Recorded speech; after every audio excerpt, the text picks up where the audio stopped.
اللہ کو پانے کا راستہ کیا ہے؟ محمد الرسول اللہ صلی اللہ تعالی علیہ وسلم۔ لقد کان لکم فی رسول اللہ اسوۃ حسنہ لمن کان یرجو اللہ والیوم الآخر وذکر اللہ کثیرا۔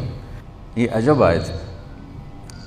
اس کا ترجمہ تو عام طور پہ کرتے ہیں کہ تمہارے لیے میرے نبی کی زندگی بہترین نمونہ ہے، یہ بھی ٹھیک ہے، لیکن اسوہ ہے اساس سے، تو اس سے ایک لفظ اسوہ بنتا ہے جس میں نمونے کا مطلب بھی ہے، اور جب اس کی اصل میں جاتے ہیں اسا، تو اسا کا مطلب ہے غم کی تسلی، غم کی تسلی۔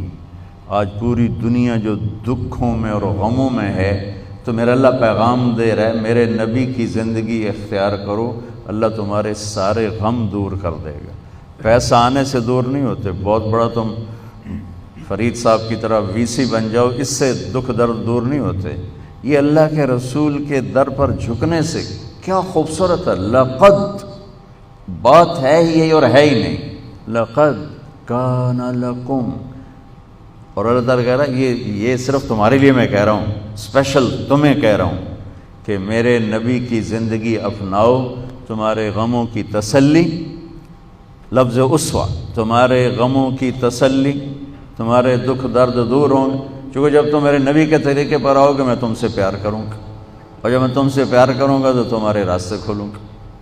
حسنتن، حسنتن، انسان خوبصورتی کو پسند کرتا ہے، حسن پرست ہے اور خوبصورتی کی طرف کھنچتا ہے۔ معصوم بچے کو بھی مسکرا کے دیکھو تو وہ بھی مسکراتا ہے، آنکھیں دکھاؤ تو وہ روتا ہے۔ انسان کے اندر حسن پرستی ہے، تو باقی ہر حسن زائل ہو جاتا ہے، میرے نبی کے زندگی والا حسن ہمیشہ بڑھتا رہتا ہے۔ تو اسوۃ حسنۃ، تمہارے لیے میرے نبی کی زندگی سب سے خوبصورت نمونہ ہے۔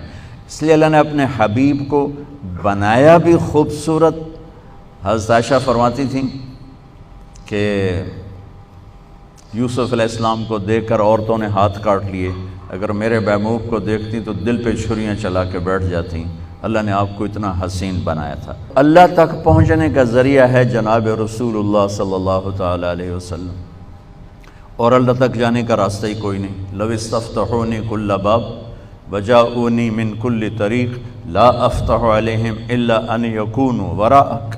اللہ تعالیٰ نے فرمایا میرے نبی آپ اعلان کریں، یہ حدیث قدسی ہے کہ آپ کے بعد اب مجھ تک آنے کا ہر راستہ بند ہے، ہر دروازہ بند ہے، کوئی آپ کے رب کے پاس نہیں پہنچ سکتا جب تک آپ کے پیچھے نہ آئے۔